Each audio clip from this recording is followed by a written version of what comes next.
ಆರೋಗ್ಯವೇ ಭಾಗ್ಯ ಅಂತಾರೆ. ಅಂತಹ ಆರೋಗ್ಯವನ್ನ ಕಾಪಾಡಿಕೊಳ್ಳುವುದು ಎಂಜಿಗೆ ಅತ್ಯಮೂಲ್ಯವಾಗಿದೆ. ಇಂತಹ ಕೆಲಸದಲ್ಲಿ ಮೊದಲಿಗೆ ಚಿಕ್ಕ ಶಿಶು ಮಕ್ಕಳ ಬಗ್ಗೆ ಜಾಗೃತಿ ಮೂಡಿಸುವುದು ಅನಿವಾರ್ಯವಾಗಿದೆ. ಅಂಥದ್ದೇ ಕೆಲಸಗಳನ್ನ ಮಾಡಲು ಎಂಟು ಮಾಹಿತಿಪೂರ್ಣ ಕೈಪಿಡಿ ಬಿಡುಗಡೆ ಮಾಡುವ ಮೂಲಕ ಜಾಗೃತಿ ಮೂಡಿಸಲು ಮತ್ತೊಂದು ದಿಟ್ಟ ಹೆಜ್ಜೆಯನ್ನ ಇಟ್ಟಿದ್ದಾರೆ. ಹೌದು ವೀಕ್ಷಕರೇ, ಇಂದು ಹೊಸದುರ್ಗ ಪಟ್ಟಣದ ಶ್ರೀ ಸಿದ್ದರಾಮೇಶ್ವರ ಸಮುದಾಯ ಭವನದಲ್ಲಿ ತೀವ್ರ ಅಪೌಷ್ಟಿಕತೆ ಕಾರ್ಯಾಗಾರ ಮತ್ತು ಕೈಪಿಡಿ ಬಿಡುಗಡೆ ಕಾರ್ಯಕ್ರಮವನ್ನ ಚಿತ್ರದುರ್ಗ ಜಿಲ್ಲೆಯ ಮುಖ್ಯ ಕಾರ್ಯನಿರ್ವಾಹಕ ಅಧಿಕಾರಿಗಳಾದ ದಿವಾಕರ್ ಅವರು ಈ ಕಾರ್ಯಕ್ರಮವನ್ನ ಉದ್ಘಾಟನೆ ಮಾಡುವ ಮೂಲಕ ಮಾತನಾಡಿದ ಇವರು, ಮಹಿಳೆಯರಿಗೆ ಪ್ರಮುಖವಾಗಿ ಪೌಷ್ಟಿಕ ಆಹಾರ ನೀಡುವುದು ಬಹಳ ಪ್ರಮುಖವಾಗಿದೆ. ದೇಶದ ಕೆಲವು ಕಾಲಘಟ್ಟದಲ್ಲಿ ಈ ಅಪೌಷ್ಟಿಕತೆ ವಿರುದ್ಧ ಹಲವಾರು ಕಾರ್ಯಕ್ರಮಗಳನ್ನು ನಡೆಸುವ ಮೂಲಕ ಮಹಿಳೆಯರು ಮತ್ತು ಮಕ್ಕಳ ಆರೋಗ್ಯ ಸುಧಾರಿಸಲಾಗಿತ್ತು. ಇಂದಿಗೂ ಸರ್ಕಾರ ನೀಡುತ್ತಿರುವಂತಹ ಸವಲತ್ತುಗಳಿಂದ ಮಹಿಳೆಯರು ಮತ್ತು ಮಕ್ಕಳು ಉತ್ತಮ ಆರೋಗ್ಯವಂತರಾಗಿವೆ. ಆ ನಿಟ್ಟಿನಲ್ಲಿ ಉತ್ತಮ ಕಾರ್ಯನಿರ್ವಹಿಸುತ್ತಿರುವಂತಹ ಆಶಾ ಕಾರ್ಯಕರ್ತರ ಕೆಲಸಕ್ಕೆ ಎಂದು ಶ್ಲಾಘನೆ ಮಾಡಿದ್ದಾರೆ. ನೀವು ಸ್ಯಾಮ್ ಮಕ್ಕಳು ನೋಡ್ಬೇಕು ಅಂದ್ರೆ ಆ ಮಕ್ಕಳು ನೋಡಿದ್ರೆ ನೀವು ನಿಜವಾಗಿ ಎಷ್ಟು ಪ್ರೌಢ ಇದೆ ನಮ್ಮಲ್ಲಿ, ಇನ್ನೂ ಎಷ್ಟು ಹಸಿವಿನ ಭಾವನೆ ಇದೆ. ಹೆಣ್ಣು ಮಕ್ಕಳನ್ನ ಎಷ್ಟೊಂದು ನೆಗ್ಲೆಕ್ಟ್ ಮಾಡ್ತಾರೆ ಇನ್ನೂ ಪ್ರಪಂಚದಲ್ಲಿ. ದುಡಿತಾರೆ ಅವ್ರು ಇವ್ರು ಗಡಿಗೆ ಹೊಡೆದ್ರೆ ಅವರು ಅದನ್ನು ಸುಡಬೇಕು. ಕಣ್ಣನ್ನ ನೀವು ದಾರಿಗೆ ಹೋಗ್ಬೇಕಾದ್ರೆ ನೋಡ್ಬೋದು. ಹಾಗಾಗಿ ನಾವು ಏನಕ್ಕಿಂತ ಜಾಸ್ತಿ ಮಾಡೋದನ್ನು ಕಲಿಬೇಕಾಗುತ್ತೆ. ಮೊದಲನೇದಾಗಿ ನೀವು ನಿಮ್ಮ ಮನೆಯಲ್ಲಿ ಎಲ್ಲರೂ ತಿನ್ನಿ. ನಿಮ್ದೆಲ್ಲ ಈಗ ನಾವು ಇವಾಗಲೂ ಚೆಕ್ ಮಾಡಿಸಿದ್ರೆ 12ರ ಕೆಳಗೆ ಎಷ್ಟು ಜನ ಇದಾರೋ ಗೊತ್ತಿಲ್ಲ ನನಗೆ. ಎಲ್ಲ ಮಹಿಳೆಯರಿದ್ರೆ ನೀವು ಚೆಕ್ ಮಾಡ್ಕೊಳ್ಳಿ. ಫಸ್ಟ್ ನೀವು ನಿಮ್ಮ ಇವಾಗಲೂ ಚೆಕ್ ಮಾಡ್ಕೊಳ್ಳಿ. ನೀವು ಚೆನ್ನಾಗಿ ತಿಂದರೆ ಬೇರೆಯವ್ರಿಗೆ ಹೇಳಲಿಕ್ಕೆ ಕಾನ್ಫಿಡೆನ್ಸ್ ಬರುತ್ತೆ. ಯಾವತ್ತು ಡಾಕ್ಟರ್ ಮಾತಾಡೋದ್ರಿಂದ ಜಾಸ್ತಿ ಹಳೆ ಪೇಷಂಟ್ ಮಾತಾಡ್ತಾರೆ ಊರಿಗೆ ಜನ, ಗೊತ್ತಲ್ಲ. ನಮ್ಮ ರಾಘವೇಂದ್ರ ಡಾಕ್ಟರ್ಗಿಂತ ಮಾತು ಊರಲ್ಲಿ ಯಾವಾಗಲೂ ಮಕ್ಕಳು ತೋರಿಸಿರ್ತಾರಲ್ಲ, ಯಾರು ಹಾಕಿದ್ರೆ ಅಂದ್ರೆ ಈ ದೂರ ಹಾಕಿದ್ರೆ ನೋಡಿ, ಯಾವ್ದು ಪೊಟ್ಯಾಷಿಯಂ ಲಾಂಗ ಟಮಾಕ್ಸಿಲಿನ್ ಹಾಕಿದ್ರೆ ಹೋಗ್ಬಿಡ್ತಾರೆ. ಇನ್ನಾದ್ರೂ ಯಾರೋ ಪ್ಯಾರಾಸಿಟಮಾಲ್ ಸಿರಪ್ ತೋರಿಸ್ತಾರೆ. ಹಂಗೆ ಯಾವಾಗಲೂ ಅನುಭವಿಸಿ ನೀವು ಬೇರೆಯವರಿಗೆ ಸಲಹೆ ಕೊಡ್ಬೇಕು. ಹಾಗೆ ನೀವೆಲ್ಲ ಎಲ್ಲ ನನ್ನ ಸಹೋದ್ಯೋಗಿಗಳಿದ್ದೀರಿ. ಈ ಜಿಲ್ಲೆ ಅಭಿವೃದ್ಧಿಯಲ್ಲಿ ನಿಮ್ಮ ಪಾತ್ರ ಬಹಳ ಇದೆ. ನಾನು ಯಾವತ್ತೂ ಎಜುಕೇಶನ್ ಜಾಸ್ತಿ ಇಂಪಾರ್ಟೆನ್ಸ್ ಬಿಟ್ಟರೆ ಹೆಲ್ತ್ ಅಂದ್ರೆ ನೀವೆಲ್ಲ ಬರ್ತೀರಿ. ಅದು ಮಹಿಳಾ ಮತ್ತು ಮಕ್ಕಳ ಕಲ್ಯಾಣ ಇಲಾಖೆ ಆಗ್ಬೋದು ಅಥವಾ ಆರೋಗ್ಯ ಇಲಾಖೆ ಆಗ್ಬೋದು. ವಿಶೇಷತೆ ಏನಂದ್ರೆ ನಿಮ್ಮ ಕೈಯಲ್ಲಿ ಬಡವರ ಜೀವನ ಇದೆ, ಬಡವರ ಜೀವ ಇದೆ. ಎಷ್ಟು ಬೇಕಾದ್ರೂ ಮಕ್ಕಳು ದುಡಿಬೋದು. ಅಂದ್ರೆ ನಾವು ಇಡ್ಲಿ ಮಾರೋನು ಒಂದು ದಿನಕ್ಕೆ 1,000 ದುಡಿತಾರೆ. ಬಟ್ ಮನೆಯಲ್ಲಿ ಹಳ್ಳಿನಲ್ಲಿ 200 ರೂಪಾಯಿ ದುಡ್ಡು ಕೂಡ ಮಕ್ಕಳಿಗೆ ಒಳ್ಳೆ ಊಟ ಹಾಕಂಗೆ ಅವಕಾಶ ಇರುತ್ತೆ. ಅದಕ್ಕೆ ಈ ಸಣ್ಣ ಮಕ್ಕಳ ವಯಸ್ಸಿನಲ್ಲಿ ಏನು ಅಪೌಷ್ಟಿಕತೆ ಬರುತ್ತೋ ಅದು ಕೊನೆವರೆಗೆ ಇರುತ್ತೆ. ಮತ್ತೆ ನೀವು ಎದೆ ಹಾಲಿನ ಮಾಲಿ ಇದ್ರ ಬಗ್ಗೆ ಬಹಳಷ್ಟು ಅವೇರ್ನೆಸ್ ಕ್ರಿಯೇಟ್ ಮಾಡಿದ್ದೀವಿ. ಎಷ್ಟು ಜನ ನಾವು ನೌಕರದಾರರು, ಎಷ್ಟು ಜನ ನಮ್ಮ ಸಹೋದರಿಗಳು ಮಕ್ಕಳಿಗೆ ಎದೆ ಹಾಲು ಕುಡಿಸೋಕೆ ಟೈಪ್ ಸಿಕ್ಕಿದೆ. ನಾವು ಯೋಚನೆ ಮಾಡ್ಕೊಂಡಿದ್ದೀವ? ನಮ್ಮ ಕೆಲಸದ ಒತ್ತಡದಲ್ಲಿ ಎಲ್ಲೋ ಮಗುನ ಬಿಟ್ಟು ಬೆಳಗ್ಗೆ ಬಂದು ರಾತ್ರಿ ಹೋಗಿ ಮನೆ ಸೇರ್ತೀವಿ. ನಮ್ಮ ಮಕ್ಕಳುಗಳಿಗೆ ನಾವು ಎದೆ ಹಾಲು ಕುಡಿಸ್ಲಿಕ್ಕೆ ಆಗಿಲ್ಲ. ಎಷ್ಟೋ ಸಂದರ್ಭದಲ್ಲಿ ಒಳ್ಳೊಳ್ಳೆ ಫ್ಯಾಮಿಲಿ ಇದ್ರೆ ಬಿಟ್ರೆ ತುಂಬಾ ಮನೆಯಲ್ಲಿ ಇಬ್ಬರು ನೌಕರದಾರಿದ್ರೆ ಮಕ್ಕಳನ್ನೆಲ್ಲೋ ಬಿಟ್ಟು ಸಂಜೆ ಹೋಗಿ ಹಂಗೆ ಎಲ್ಲ ಗೊತ್ತಿದ್ದು ಕೂಡ ನಮಗೆ ಸಮಯ ಸಿಗ್ತಾ ಇಲ್ಲ. ಇನ್ನ ಗ್ರಾಮೀಣ ಪ್ರದೇಶದಲ್ಲಿ ಇರ್ತಕ್ಕಂಥ ಕಡು ಬಡವರಿಗೆ, ಜ್ಞಾನ ಕಡಿಮೆ ಇದ್ದವರಿಗೆ ನೀವು ಮಾಹಿತಿಯನ್ನ ಕೊಡಬೇಕು. ಆ ಮಾಹಿತಿಯನ್ನ ಕೊಡ್ಲಿಕ್ಕೋಸ್ಕರ ಡಾಕ್ಟರ್ ಒಂದು ಬುಕ್ಕನ್ನು ಮಾಡಿದ್ದಾರೆ. ಬುಕ್ಕನ್ನು ಸರಿಯಾಗಿ ಓದಿ ತಾವೆಲ್ಲರೂ ಕೂಡ ಈ ಬುಕ್ಕಿನ ಒಂದು ಮಾಹಿತಿಯನ್ನ ಪ್ರಸಾರ ಮಾಡಿ. ನಾನು ಹೇಳ್ತೇನೆ ಇಷ್ಟೇ, ನೀವು ಎರಡೂ ಇಲಾಖೆ ಸೇವೆ ಇಲಾಖೆ, ಶಿಕ್ಷಣ ಮತ್ತು ಆರೋಗ್ಯದಲ್ಲಿ ಮಹಿಳಾ ಮತ್ತು ಮಕ್ಕಳ ಇದು ಸೇವೆ. ನೀವು ಮಾಡಿದ್ದೆಲ್ಲ ನಿಮಗೆ ಪುಣ್ಯ ಬರುತ್ತೆ. ನೀವು ಮಾಡಿದ ಪ್ರತಿಯೊಂದು ಪುಣ್ಯ ಬರುತ್ತೆ ನಿಮಗೆ. ಆ ಪುಣ್ಯ ನಿಮಗೆ ಪಿಗ್ಮಿಯಾಗಿ ಕನ್ವರ್ಟ್ ಆಗಿ ನಾಳೆ ನಿಮ್ಮ ಮಕ್ಕಳಿಗೆ, ನಿಮಗೆ, ನಿಮ್ಮ ಫ್ಯಾಮಿಲಿಗೆ ಒಂದು ವರದಾನವಾಗುತ್ತೆ. ಸ್ವಾಗತವನ್ನು ಕೊಡಬೇಕು.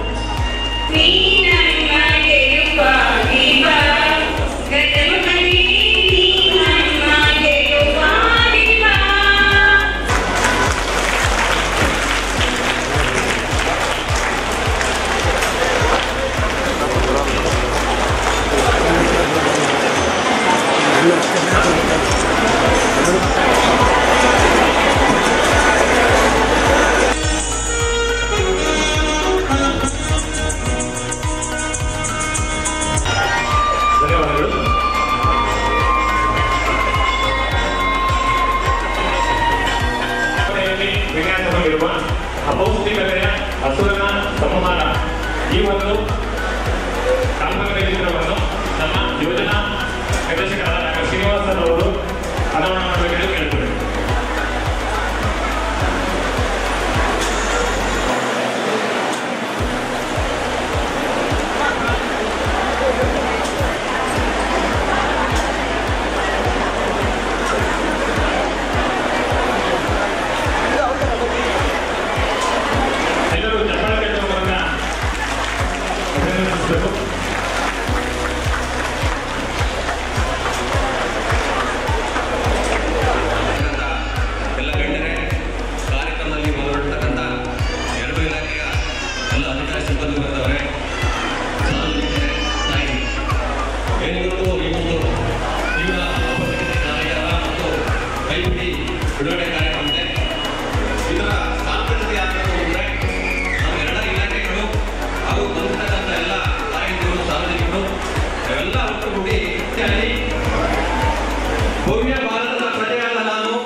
ಹಾಗೆ ಈ ಕಾರ್ಯಕ್ರಮಕ್ಕೆ ಆಗಮಿಸಿದಂತಹ ಬೆಂಗಳೂರಿನ ಯೋಜನಾ ನಿರ್ದೇಶಕರಾದ ಡಾಕ್ಟರ್ ಶ್ರೀನಿವಾಸ್ ಅವರು ಮಾತನಾಡಿ, ಎಂದಿಗೆ ಈ ಜಿಲ್ಲೆಯಲ್ಲಿ ಹಲವು ತಾಲೂಕುಗಳು ಹಿಂದುಳಿದಿವೆ, ಜೊತೆಗೆ ಮೌಢ್ಯತೆ ಅನ್ನೋದು ಹೆಚ್ಚು ತಾಂಡವವಾಡ್ತಿದೆ. ಇದರಿಂದ ಹೊರಗೆ ಬರುವುದು ಬಹಳ ಪ್ರಮುಖವಾಗಿದೆ. ಆ ನಿಟ್ಟಿನಲ್ಲಿ ವೈದ್ಯಕೀಯ ವರ್ಗದ ಸಿಬ್ಬಂದಿಗಳು ಕಾರ್ಯನಿರ್ವಹಿಸುತ್ತಿದ್ದಾರೆ. ಇಂತಹ ಸವಲತ್ತುಗಳನ್ನು ಸಾರ್ವಜನಿಕರು ಅತಿ ಹೆಚ್ಚು ಸದುಪಯೋಗ ಪಡಿಸಿಕೊಳ್ಳಿ ಅನ್ನೋದು ನನ್ನ ಅನಿಸಿಕೆಯಾಗಿದೆ ಎಂದು ಈ ಕಾರ್ಯಕ್ರಮದಲ್ಲಿ ತಮ್ಮ ಅಭಿಪ್ರಾಯವನ್ನ ವ್ಯಕ್ತಪಡಿಸಿದ್ದಾರೆ.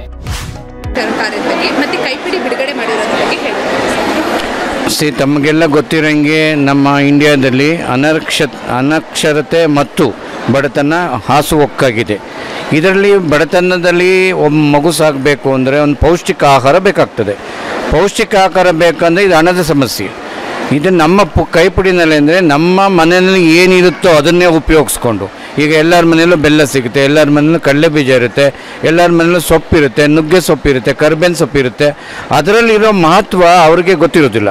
ಅದನ್ನು ಮನವರಿಕೆ ಮಾಡಬೇಕು ಅಂತ ನಮ್ಮ ವೈದ್ಯರು ಇಲ್ಲಿ ಲೋಕಲ್ಲಾಗಿ ಏನು ಇದನ್ನು ದಾವಣಗೆರೆ ಮಿಕ್ಸ್ ಅಂತ ಒಂದು ಮಾಡಿದ್ದಾರೆ. ಅದ್ರ ಏನಿಲ್ಲ, ಬೆಲ್ಲ, ಹುರಿಗಡಲೆ ಮತ್ತು ಕಡಲೆ ಬೀಜ ಇಷ್ಟೇ. ಇದನ್ನು ಮಿಕ್ಸ್ ಮಾಡಿ ಅದನ್ನು ಹೇಗೆ ಅವ್ರ ಮಕ್ಕಳಿಗೆ ಅವ್ರಿಗೆ ರುಚಿಯ ಕಟ್ಟೆಗೆ, ಇದನ್ನೇ ನಾವು ಮಂಗಳೂರವರೆಲ್ಲರೂ ತಿನ್ನೋದಿಲ್ಲ. ಅವರು ಮಂಗಳೂರವ್ರಿಗೆ ಸೆಟ್ ಆಗೋದಿಲ್ಲ, ಅವ್ರಿಗೆ ಕುಸುದಕ್ಕೆ ಪ್ರಾದೇಶಿಕವಾಗಿ. ಅದೇ ನೀವು ಗುಲ್ಬರ್ಗಾಗೆ ಹೋದರೆ ಇದು ವರ್ಕ್ ಆಗದೆ ಇರ್ಬೋದು. ಇದು ತುಂಬ ಉಪಯೋಗ ಆಗ್ತದೆ. ಯಾಕೆಂದರೆ ಇಲ್ಲಿ ಇದು ಈ ಸರಿ ಮಳೆ ಬಂದು ಈ ಸರಿ ಇಲ್ಲ ಅಂದರೆ ಇದು ಬರಪೀಡಿತ ಪ್ರದೇಶ ಇದು. ಅದು ಸ್ಪೆಷಲಿ ಹೊಸದುರ್ಗ, ಕಿರ್ದಾಲ್, ಕಂಚಿಪುರ, ಮಾರಕೆರೆ ಇವೆಲ್ಲ in between Chitradurga and Kadur ಈ ಬೆಲ್ಟ್ ಇದೆಯಲ್ಲ, ತುಂಬ ಒಂದು ಬಡತನದ ರೇಖೆಯಿಂದ ಕೆಳಗಡೆ ಇರೋರು ಜಾಸ್ತಿ. ಇಲ್ಲಿ ತುಂಬ ಒಂದು ಮಳೆ ಬೀಳದೆ ಇಂದನೇ ಕಾಳುಗಳು ಬೆಳೀತಾ ಇಲ್ಲ. ಹಾಗಾಗಿ ಈಗ ಇದು ತುಂಬ ಮಹತ್ವವಾಗಿದೆ. ಮಕ್ಕಳು ಅಪೌಷ್ಟಿಕತೆಯಿಂದ ಈಚೆ ಬಂದರೆ ಅವರ ಓವರಾಲ್ ಡೆವಲಪ್ಮೆಂಟ್, ಬ್ರೈನ್ ಡೆವಲಪ್ಮೆಂಟ್ ಆಗುತ್ತೆ, ಮೆಂಟಲ್ ಡೆವಲಪ್ಮೆಂಟ್, ಫಿಸಿಕಲ್ ಡೆವಲಪ್ಮೆಂಟು, ಈ ಮೂರು ಆದರೆ ಮನುಷ್ಯ ಆರೋಗ್ಯ ಆಗ್ತಾನೆ. ಯಾವುದೇ ಒಂದು ಇದಾದರೂ ಇದಕ್ಕೆಲ್ಲ ಮೂಲ ಪ್ರೋಟೀನ್ ಅಂತ ಒಂದಿದೆ. ಪೌಷ್ಟಿಕಕ್ಕೆ ಮೂಲ ಕಾರಣನೇ ಪ್ರೋಟೀನ್. ಆ ಪ್ರೋಟೀನ್ ಹೆಂಗೆ ಕೊಡಬೇಕು ಅನ್ನೋದು ಮಕ್ಕಳಿಗೆ ತಿನ್ನಿಸ್ಬೇಕು ಅಂದರೆ ಕಷ್ಟ, ಅವ್ರಿಗೆ ಇಷ್ಟ ಆಗಬೇಕು. ಆ ಥರ ಮಾಡಿದ್ದಾರೆ. ನಂಗೆ ತುಂಬ ಅತಿವಾದ ಗೌರವ ಆಗಿದೆ. ನಾನು ರಾಜ್ಯದಿಂದನೂ ಈ ಪುಸ್ತಕನ ರಾಜ್ಯವ್ಯಾಪಿ ಆಶಾ ಕಾರ್ಯಕರ್ತರಿಗೆ ಕೊಡಲಿಕ್ಕೆ ನಮ್ಮಲ್ಲಿ ಸಾಕಷ್ಟು ಹಣ ಇದೆ. ಅದನ್ನು ಉಪಯೋಗಿಸ್ಕೊಂಡು ಎಲ್ಲ ಆಶಾ ಕಾರ್ಯಕರ್ತರು ಮತ್ತು ರಾಜ್ಯಕರ್ತರು ನಮ್ಮ ನರ್ಸಸ್ಗೆ ಇದು ಕೈಪಿಡಿ ಮಾಡಿ ಕೊಡುವಂಥ ಜವಾಬ್ದಾರಿ ನನಗಿದೆ ಅಂತ ಇವಾಗ ಅರ್ಥ ಆಗಿದೆ. ಅದ್ರ ಬಗ್ಗೆ ನಾನು ಕಾರ್ಯಪ್ರವೃತ್ತನಾಗ್ತೀನಿ. ಎಜುಕೇಟೆಡ್ ಮಾಡಿದ್ರು ಕೂಡ ಕೆಲವೊಂದು ಮೌಢ್ಯತೆಯಿಂದ ಇವತ್ತು ಕೂಡ ಮಕ್ಕಳು ಅಪೌಷ್ಟಿಕತೆ ಎದುರಿಸ್ತಾ ಇದ್ದಾರೆ. ಅದೇ ನಮ್ಮ ಭಾರತದ ದೌರ್ಭಾಗ್ಯನೇ ಅದು.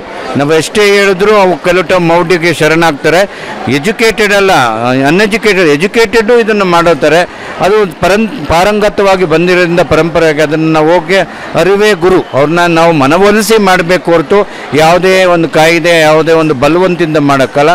ಆ ಥರ ಪರಿವರ್ತನೆ ಮಾಡಬೇಕು. ಅವ್ರ ಮನೆ ಬಾಗಿಲಿಗೆ ಹೋಗಿ ಹೇಳಿದಾಗ ಅದು ರಿಸಲ್ಟ್ ಗೊತ್ತಾಗ್ತದೆ. ಯಾವುದೇ ನಾವು ಹೇಳಿದ್ದು ಎಲ್ಲ ಮಾಡಿದ್ರೆ 1-2 ತಿಂಗಳಲ್ಲಿ ಅವ್ರಿಗೆ ಪರಿಣಾಮ ಗೊತ್ತಾಗ್ತದೆ.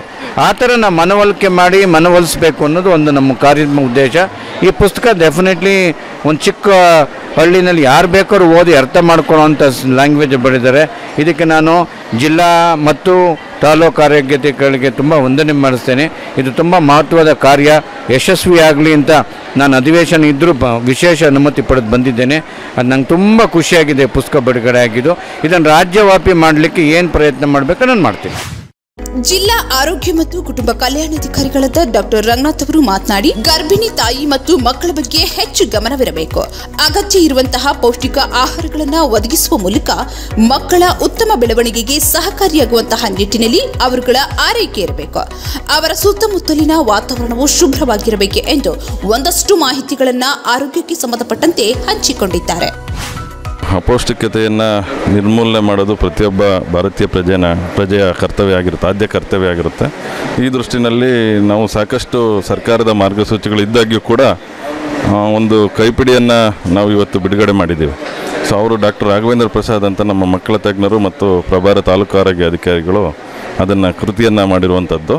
ಸೊ ಇದರಿಂದ ನಮ್ಮ ಸಾಮಾನ್ಯ ಆರೋಗ್ಯ ಕಾರ್ಯಕರ್ತರಿಂದ ಹಿಡಿದು ವೈದ್ಯಾಧಿಕಾರಿಗಳ ಮಟ್ಟದವರೆಗೂ ಸಾಕಷ್ಟು ಸಹಕಾರಿಯಾಗುತ್ತೆ. ಈ ಕೈಪಿಡಿ ಮಾರ್ಗಸೂಚಿಗಳಿರ್ಬೋದು, ಯಾವ ರೀತಿ ಪಾಲನೆ ಮಾಡ್ಬೋದು, ಅಪೌಷ್ಟಿಕತೆ ನಿವಾರಣೆ ಮಾಡೋದಕ್ಕೆ, ಅಪೌಷ್ಟಿಕ ಮಕ್ಕಳನ್ನು ಪೌಷ್ಟಿಕ ಮಕ್ಕಳನ್ನಾಗಿ ಪರಿವರ್ತನೆ ಮಾಡೋದಕ್ಕೆ ಭಾಳ ಸಹಕಾರಿಯಾಗುತ್ತೆ ಅಂತ ನಾನು ಕೂಡ ಭಾವಿಸ್ತೇನೆ. ಇಂತಹ ಕೈಪಿಡಿಗಳು ನಮ್ಮ ಸಮುದಾಯದಲ್ಲಿ, ಅದರಲ್ಲೂ ಕೂಡ ಆರೋಗ್ಯ ಕಾರ್ಯಕರ್ತರಿಗೆ ಸಾಕಷ್ಟು ಅವಶ್ಯಕತೆ ಇದೆ. ಸೊ ಅಂಥ ಕೆಲಸವನ್ನು ಇವತ್ತು ರಾಘವೇಂದ್ರ ಪ್ರಸಾದ್ ಅವರು ಮಾಡಿದ್ದಾರೆ. ನಾವು ಈ ಕಾರ್ಯಕ್ರಮದಲ್ಲಿ ಭಾಗಿಯಾಗಿ ಅದನ್ನು ಬಿಡುಗಡೆ ಮಾಡಿ ನಮ್ಮ ಸಂದೇಶಗಳನ್ನು ಆರೋಗ್ಯ ಇಲಾಖೆಯ ಪರವಾಗಿ ಮತ್ತು ಯಾವ ರೀತಿ ಕೆಲಸ ಮಾಡಬೇಕು ಅನ್ನೋದನ್ನು ಕೂಡ ಮನದಟ್ಟು ಮಾಡಿಕೊಡುವಂತಹ ಒಂದು ವೇದಿಕೆಯಾಗಿ ಕೂಡ ಇದು ನಿರ್ಮಾಣ ಆಗಿದ್ದರಿಂದ ನನಗೆ ತುಂಬ ಸಂತೋಷ ಆಗಿದೆ.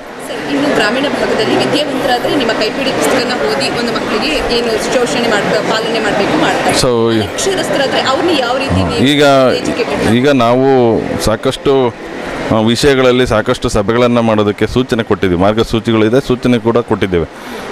ವಿಲೇಜ್ ಅಂದರೆ ಹಳ್ಳಿ ಮಟ್ಟದಲ್ಲಿ ಅಥವಾ ಗ್ರಾಮ ಮಟ್ಟದಲ್ಲಿ village health and sanitation committee, ಆರೋಗ್ಯ ನೈರ್ಮಲ್ಯ ಸಮಿತಿಗಳನ್ನು ಮಾಡಿದ್ದೇವೆ. ಜೊತೆಗೆ ತಾಯಂದಿರ ಸಭೆಗಳನ್ನು ಕೂಡ ಮಾಡ್ತೇವೆ. ಸೊ ಅಂಥ ಸಂದರ್ಭದಲ್ಲಿ ಈ ಅಪೌಷ್ಟಿಕತೆ ಮಕ್ಕಳಲ್ಲಿರ್ಬೋದು, ದೊಡ್ಡರಲ್ಲಿರ್ಬೋದು.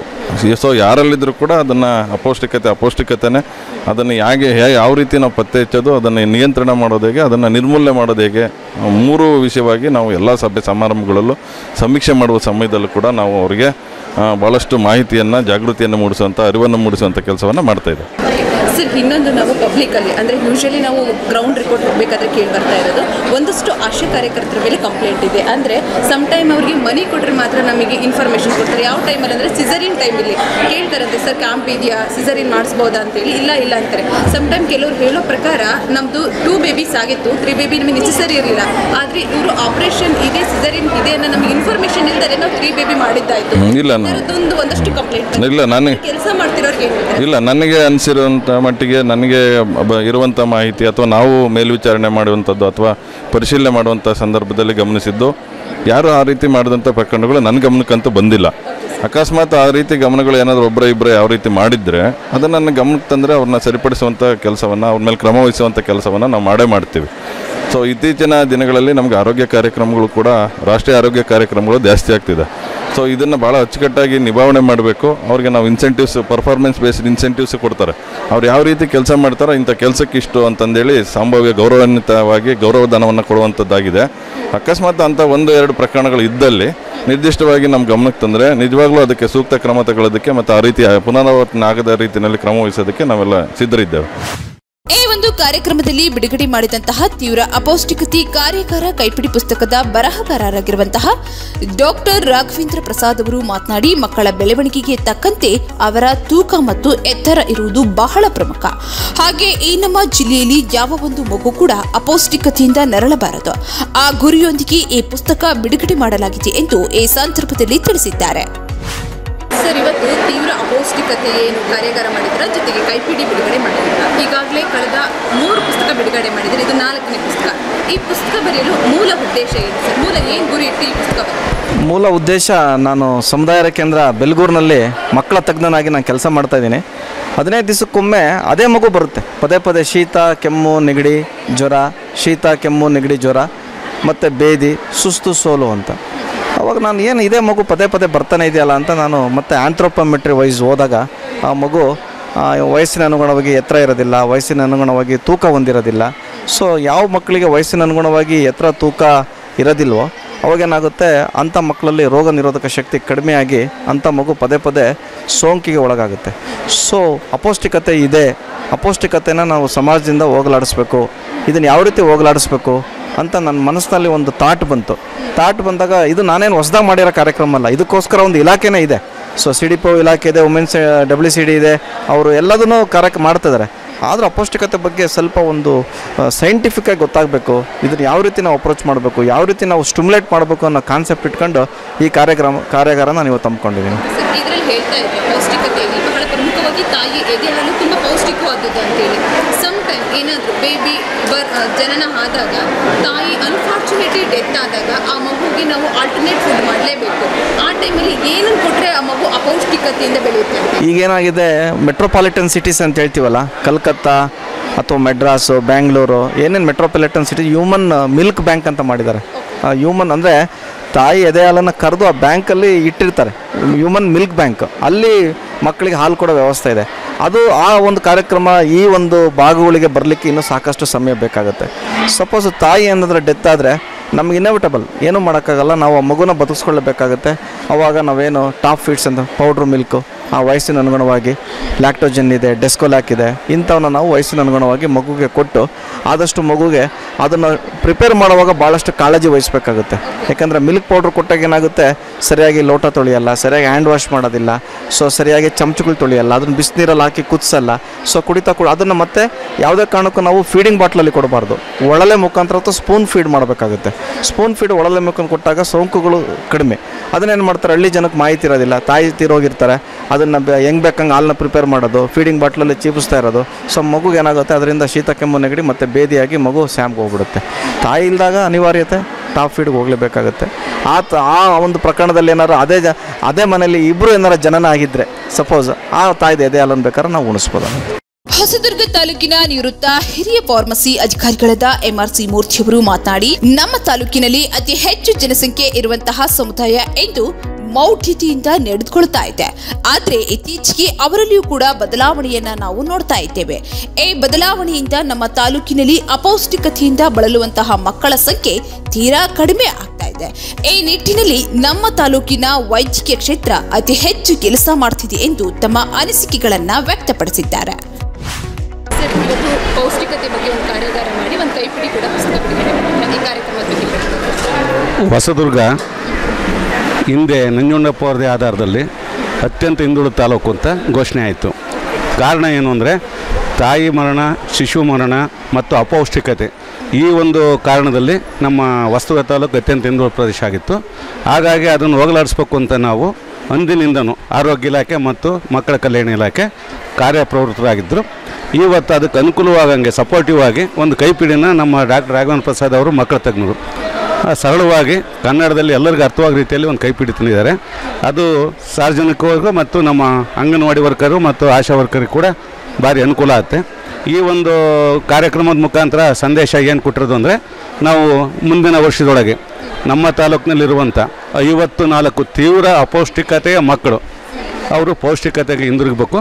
ಅದೇ ರೀತಿಯಾಗಿ ಜಿಲ್ಲೆಯ 234 ಮಕ್ಕಳು ಕೂಡ ಅವರು ಅಪೌಷ್ಟಿಕತೆಯಿಂದ ಮುಕ್ತರಾಗಬೇಕು ಅನ್ನೋ ಒಂದು ಗುರಿ ಇಟ್ಕೊಂಡು ಇವತ್ತು ಕಾರ್ಯಕ್ರಮನ ಮಾಡಿದ್ವಿ. ಈ ಕಾರ್ಯಕ್ರಮಕ್ಕೆ ಪ್ರಾಜೆಕ್ಟ್ ಡೈರೆಕ್ಟ್ರು, ಯೋಜನಾ ನಿರ್ದೇಶಕರು RCH ಅವರು ಬಂದು ಮುಂದಿನ ದಿನಗಳಲ್ಲಿ ನಾವೆಲ್ಲ ರೀತಿಯಾದ ಇಲಾಖೆ ಸಹಕಾರ ಕೊಡ್ತೀವಿ, ನೀವು ಮಾಡಿ ಇದನ್ನ ನಿರ್ಮೂಲನೆ ಅಂದರೆ ನಿಯಂತ್ರಣ ಮಾಡೋದಕ್ಕೆ ನಮ್ಮೆಲ್ಲ ಸಹಕಾರ ಇರುತ್ತೆ ಅಂತ ಹೇಳಿದ್ದಾರೆ. ಆ ನಿಟ್ಟಿನಲ್ಲಿ ನಮ್ಮ ಆರೋಗ್ಯ ಇಲಾಖೆ ಮತ್ತು ಮಕ್ಕಳ ಕಲ್ಯಾಣ ಇಲಾಖೆ ಇವತ್ತಿನಿಂದ ವಿಶೇಷವಾದ ಕಾರ್ಯಕ್ರಮ ಹಮ್ಮು ಮುಖಾಂತರ ಮುಂದಿನ ದಿನಗಳಲ್ಲಿ ಅಪೌಷ್ಟಿಕತೆಯನ್ನು ಇಲ್ಲದಂತೆ ಮಾಡುವ ನಿಟ್ಟಿನಲ್ಲಿ ನಾವು ಹೆಜ್ಜೆ ಇಡ್ತಾ ಇದ್ದೀವಿ. ಅದರ ವಿರುದ್ಧವಾಗಿ ಹೋರಾಟ ಮಾಡಬೇಕು ಅನ್ನೋದು ಕೂಡ ಇವತ್ತೊಂದು ಪ್ರತಿಜ್ಞಾವಿಧಿನೂ ಕೂಡ ನಾವು ತಗೊಂಡಿದ್ದೀವಿ. ಇನ್ನು ಕರ್ನಾಟಕದಲ್ಲಿ ಹಾವೇರಿ ಜಿಲ್ಲೆಯಲ್ಲಿ ಸಾಕಷ್ಟು ಮೌಢ್ಯತೆ ಮತ್ತೆ ಹಿಂದುಳಿದಿದ್ದಾರೆ ಅಂತ ಹೇಳ್ತಾರೆ. ಅಟ್ ಎ ಟೈಮ್ ಇವತ್ತು ಕೂಡ ಹೇಳ್ತಾ ಇದ್ದಾರೆ, ಅದರಲ್ಲಿ ಚಿತ್ರದುರ್ಗ ಕೊಡು ಒಂದು ಹೌದು. ಇದನ್ನ ಹೋಗ್ಲಾಡ್ಸೋದಕ್ಕೆ ತಾವು ಏನು ಕ್ರಮ ಕೈಗೊಳ್ಬೇಕಂತ ನಿಮಗೆ ಅನ್ಕೊಳ್ತೀರಾ ಸರ್? ಇದು ಮೌಢ್ಯತೆ ಅನ್ನೋದ್ರ ಬಗ್ಗೆ ಏನಾಗುತ್ತೆ ಅಂದರೆ, ಚಿತ್ರದುರ್ಗ ಜಿಲ್ಲೆನೂ ಅನ್ನೋ ವಿಚಾರ ಯಾಕೆ ಬಂತು ಅಂದರೆ, ಒಂದು ನಿರ್ದಿಷ್ಟವಾದ ಸಮುದಾಯದ ಜನ ಹೊಸದುರ್ಗ ತಾಲೂಕಿನಲ್ಲಿ ಜಾಸ್ತಿ ಇರೋದ್ರಿಂದ ಅವ್ರು ಇನ್ನೂ ಮೂಢನಂಬಿಕೆಯಲ್ಲಿ ಈಗ ಇರೋದ್ರಿಂದ ಆ ಮಾತು ಬಂತು.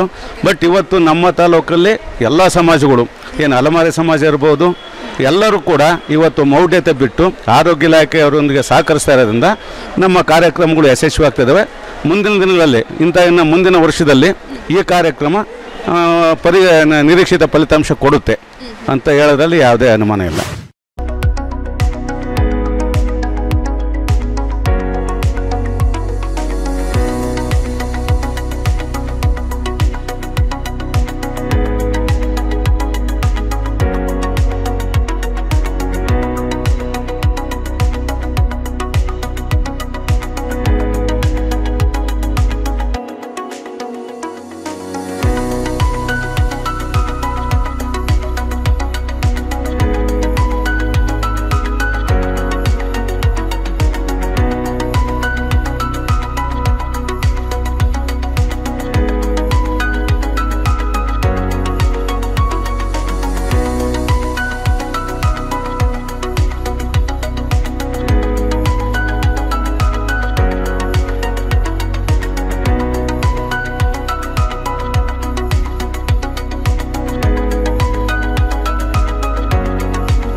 ಒಟ್ಟಾರೆ ಇಂದು ನಡೆದ ಈ ಕಾರ್ಯಕ್ರಮದಲ್ಲಿ ಗರ್ಭಿಣಿ ತಾಯಂದಿರು ಮತ್ತು ಶಿಶು ಮಕ್ಕಳು ಹಾಗೆ ಮಕ್ಕಳ ತಾಯಂದಿರ ಜೀವನ ಶೈಲಿ, ಇನ್ನು ಆರೋಗ್ಯ ಶೈಲಿ ಹಾಗೆ ಮೌಢ್ಯತೆಯಿಂದ ಹೊರನಿಂತು ಬದುಕುವ ಬಗ್ಗೆ ಆಶಾ ಕಾರ್ಯಕರ್ತರಿಗೆ ಮತ್ತು ಅಂಗನವಾಡಿ ಶಿಕ್ಷಕಿಯರಿಗೆ ಜಿಲ್ಲೆ ಮತ್ತು ರಾಜ್ಯ ಮಟ್ಟದ ಅಧಿಕಾರಿಗಳು ಹಾಗೂ ಡಾಕ್ಟರ್ಗಳ ಮೂಲಕ ಉತ್ತಮ ಮಾಹಿತಿಗೆ ತಕ್ಕಂತೆ ಒಂದು ಸುಂದರ ಸರಳ ಕೈಪಿಡಿ ಪುಸ್ತಕವನ್ನ ಎಂದು ಬಿಡುಗಡೆ ಮಾಡಿದ್ದಾರೆ. ಕ್ಯಾಮರಾಮ್ಯಾನ್ ಲೋಕೇಶ್ ಜೊತೆ ಕಾವೇರಿ, ನ್ಯೂಸ್ ಟೈಮ್ಸ್ ಸುದ್ದಿವಾಹಿನಿ.